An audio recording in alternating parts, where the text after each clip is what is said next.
Bonjour à tous, vous êtes avec Andromeda. Je vous retrouve pour analyser les énergies de la prochaine pleine lune, la dernière de cette année astrologique, et se produira dans le signe de la Vierge le 7 mars entre 13 et 14 heures l'heure de Paris. C'est le moment culminant de ce mois lunaire, c'est là où les choses prennent forme, les choses qui deviennent plus claires, on aboutit à des choses, donc la lune révèle son plein potentiel ce mois lunaire. Nous avons beaucoup parlé de l'aspect plus de développement personnel de ce mois lunaire, de la spiritualité dans ma vidéo consacrée à la nouvelle lune dans le signe de Poisson, et l'influence du signe de Poisson nous y a invité fortement. Maintenant que la pleine lune se trouve dans le signe de la Vierge, il est temps de redescendre peut-être un petit peu sur Terre et de connecter aussi avec des choses assez concrètes. Euh, Faisons-le et voyons un petit peu les situations qui peuvent avoir lieu à l'occasion de cette période de la pleine lune. Déjà, ce qu'il faut noter, c'est que cette période est plutôt marquée par un fond de nervosité, de l'agitation aussi. Déjà, la pleine lune nous y dispose. De surcroît, la pleine lune donne le signe de la Vierge, mais en plus, il y a l'influence de Mars à deux astres à l'occasion de cette pleine lune. Et alors que le signe de la Vierge va nous inviter à être très attentifs à des différents détails et aussi très critiques, l'influence de Mars va nous rendre limite assez scandaleux. Donc les scandales peuvent s'éclater, les disputes aussi peuvent avoir lieu, il y a une surréaction et on est vraiment assez agité, assez impliqué aussi dans pas mal de choses et parfois on peut vraiment créer des histoires de pas grand-chose en fait et on peut aller assez loin dans nos différentes réactions. Ce fond de nervosité, il peut aussi être dû tout simplement à une fatigue puisque le signe de la Vierge nous parle beaucoup de travail, le carré de Mars également, et en fait, on peut peut-être on est allé un petit peu trop loin dans les responsabilités on a décidé d'assumer. Peut-être on est vraiment dans le cas de surménage, peut-être on est épuisé, tout simplement. On est fatigué. On a parlé de notre cerveau qui était en pleine ébullition. On a parlé de nervosité aussi intérieure par rapport à des choses qui nous angoissent de l'avenir. Donc attention ce fond de fatigue, puisque non seulement il peut nous amener à des problèmes de santé, et le signe de la Vierge nous parle aussi de la santé, mais il peut aussi nous amener à commettre des erreurs. Et considérant l'influence vraiment très importante de Neptune et du signe de Poisson, à l'occasion de cette pleine lune, les erreurs de tout genre sont tout à fait possibles. Alors avec cette fatigue, en fait, peut-être on est aussi allé en fait gérer les choses pour d'autres personnes. On a beaucoup de mal à déléguer avec ce carré de Mars et on a beaucoup de mal à rester à regarder les autres galérer. Donc on va s'impliquer assez rapidement et on va commencer à prendre sur soi les responsabilités qui ne sont pas les nôtres. Et nous, ça nous fatigue, alors que les autres personnes peuvent finalement nous reprocher nos différentes actions au lieu de nous en remercier, puisqu'ils peuvent le vivre comme une intrusion, et c'est vrai qu'on peut dépasser certaines limites et nous immiscer dans les affaires des autres personnes sans qu'ils nous le demandent pour de vrai, et donc ça peut être vécu comme une injonction d'agir d'une certaine façon et que voilà, de faire les choses clairement d'une façon assez concrète que nous, on a suggéré avec beaucoup d'insistance, on va dire, avec ce carré de Mars. Et donc là aussi, les disputes sont possibles sur ce point, puisque on peut se sentir un peu victime, victime parce qu'on nous a rendus incapables d'agir et de prendre la responsabilité sur nous, mais aussi victime puisque nous, on a tout fait, on a agi, on a sacrifié parfois des choses pour l'autre personne, alors qu'il s'avère que c'était à tort et qu'en fait, c'était pas du tout bienvenu. Donc, avant de prendre de nouvelles responsabilités, avant d'aller sur le terrain des autres personnes, assurons-nous que l'aide nous a été demandée avant vraiment de la fournir aux autres personnes. Comme je viens de le mentionner, l'influence de Neptune est très forte dans le thème astral de cette pleine lune, et en positif, ça peut nous donner vraiment une opportunité de faire des choses très concrètes, de réaliser un projet concret porté par vraiment une inspiration profonde, personnelle.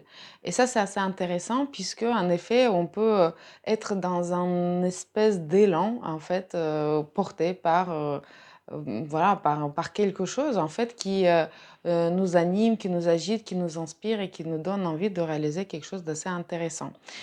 Donc c'est une pleine lune aussi, non seulement qui nous parle de la créativité, mais en fait qui nous donne, on va dire, le courage et parfois comment je peux dire? L'énergie nécessaire pour agir et pour oser les choses, hein, et même avec ce carré à Mars, en fait, on peut, de façon positive, à oser à faire des choses qu'on n'avait pas osé à faire jusqu'à présent, puisque on croit à la bonne issue des choses. On est un peu plus téméraire, en fait.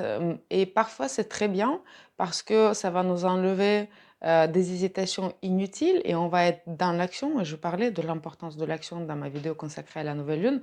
Mais parfois, en fait, on peut se tromper, hein. On va dire, on peut être beaucoup trop optimiste et on peut mal analyser les dangers et on peut se lancer dans des actions finalement parfois un peu dangereuses pour nous-mêmes.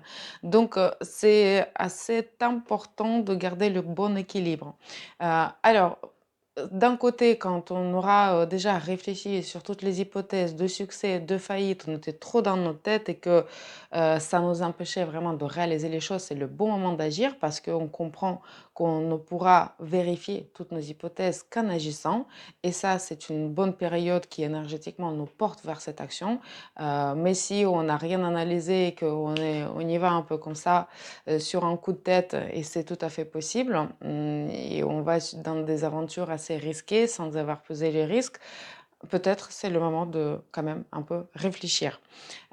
Parce qu'on peut effectivement commettre les erreurs, comme je le disais, et peut-être regretter un petit peu ces actions beaucoup trop spontanées. Et cela peut concerner notamment notre domaine de travail, c'est-à-dire qu'on peut sur un coup de tête vouloir démissionner, en pensant que tout ira bien, on pourra facilement retrouver quelque chose assez rapidement puisqu'on est confiant par rapport à nos capacités. On peut aussi oser apprendre un poste pour lequel on n'a peut-être pas les compétences nécessaires. On peut s'aventurer sur des virages au ski, au sens vraiment premier du terme, alors qu'on n'a pas forcément la maîtrise qui va avec. Donc, toute action doit être assez vigilante, bien que osée, mais avec parcimonie. Il faut utiliser ce courage d'agir, hein. Et le signe de la Vierge nous invite aussi à tout travail documentaire. Donc, on peut s'occuper des démarches administratives pour obtenir des documents officiels. On peut gérer des documents officiels. On peut déposer certains dossiers, travailler sur certains dossiers, les dossiers d'aide sociale, les dossiers de chômage, tout un tas de dossiers. Mais alors attention, avec influence de Neptune, il peut y avoir des erreurs dans le document, il peut y avoir des documents égarés, des documents perdus, des documents dissimulés, des informations dissimulées, peut-être aussi des faux documents, des faux papiers. Alors on est vraiment dans la période de faux, on est dans la période d'arnaque, on est dans la période de vol aussi, de tromperie, on est dans la période vraiment de période pas très nette, hein, donc parfois restons vigilants et ne prenons pas pour rendu, quand on nous envoie un mail par exemple et qui a tout l'air d'un vrai mais qui s'avère faux. Restons vraiment particulièrement vigilants à l'occasion de cette pleine lune parce qu'il y a beaucoup, beaucoup de planètes dans le signe de Poisson, mais surtout Mercure aussi qui est maître quand même de Mars et maître de cette pleine lune et qui peut, parfois, en fait, abaisser, on va dire, notre esprit critique, hein, bien qu'on est dans la planète du signe de la Vierge, mais restons assez vigilants, on n'est jamais assez vigilants. On est aussi dans la période où on s'occupe de notre santé, donc analyse, traitement, diagnostic, parfois erreur de diagnostic, erreur de dosage de médicaments, etc. Mais ça peut être aussi une période de opération, notamment opération avec une anesthésie générale, une opération, plutôt une période de rémission, parfois un peu plus longue, mais une période aussi d'inflammation et de virus, hein, parce qu'on est quand même dans cette tension de Mars à deux astres. La pleine lune dans le signe de la Vierge nous invite de nous occuper de notre santé, mais aussi de peut-être aller vers plus de restrictions, notamment de différents médicaments, de peut-être différents aliments, nous invite à une cure thermale, à parfois un séjour au ski, parfois à des procédures différentes de nettoyage, à détox, à aussi peut-être revoir notre alimentation, voir un diétologue, mais revoir l'alimentation pour la rendre un petit peu peut-être plus restrictive, mais aussi plus saine, en tout cas sur une certaine période de nettoyage. Vous l'avez compris, hein, que c'est une période aussi de nettoyage, parfois de grands nettoyages de printemps, de tout espace, hein, mental, psychique, émotionnel, physique. Donc c'est bien, dès qu'il s'agit de bien nettoyer et mettre un peu de l'ordre dans le chaos, vraiment toute action est bienvenue. Et nous avons parlé d'une certaine bulle de retour à soi au moment de l'analyse des énergies de la nouvelle lune. Et justement, cette idée de la pleine lune dans le signe de la Vierge, cette idée de nettoyage, nous permettent de justement y voir plus clair, de voir plus clair aussi de quoi nous n'avons plus besoin, de faire ce point sur les i, peut-être de faire un point aussi dans sa vie pour mieux revenir à soi avant de démarrer la prochaine année astrologique. Les déceptions sont possibles. Oui, les grands secrets peuvent se révéler, pas toujours les secrets qui nous font plaisir. Pour ça, les déceptions sont possibles. Des désillusions aussi sont possibles, mais ils peuvent avoir du bon aussi, puisqu'ils nous rapprochent de la réalité qu'on devait rencontrer, hein. Souvenez-vous de la vidéo précédente. Et ça veut dire quoi? Ça veut dire que ça nous donne une opportunité et l'occasion de construire quelque chose dans l'avenir au plus près des réalités, de façon beaucoup plus objective, de façon beaucoup plus constructive. Et on finit à être dans une illusion et on va vers quelque chose de plus vrai. Il y a une vraie envie d'authenticité, il y a une vraie envie de justice, de justesse, une vraie envie aussi d'une certaine noblesse, hein, dans nos différentes relations et dans tout ce qui concerne notre vie. Et c'est aussi l'influence de Mars au Soleil et à la Lune qui nous en parle. D'ailleurs, les différentes actions, enfin différentes choses qu'on peut entreprendre, on peut être motivé justement par la recherche de cette justice, d'autonomie aussi, d'où l'importance de ne pas en priver les personnes qui sont dans notre entourage et aussi aller savoir oser prendre la responsabilité pour être soi-même autonome. On se prépare pour la nouvelle année qui va amener pas mal de changements. D'ailleurs, le jour de cette pleine lune, Saturne change de signe, rentre dans le signe de Poisson. J'ai déjà analysé cette ingression dans ma vidéo consacrée aux énergies générales de l'année 2023. C'est une période assez intéressante qui nous attend, mais qui va concerner plutôt hein, vraiment la société dans son ensemble, mais aussi certaines personnes en particulier, et notamment en premier lieu évidemment les natifs de signe de Poisson. Si vous n'avez pas vu encore cette vidéo, je vous mets le lien aussi en bas enfin plutôt le lien par-ci par-là, quelque part où vous pouvez cliquer pour regarder cette vidéo sur les énergies de 2023.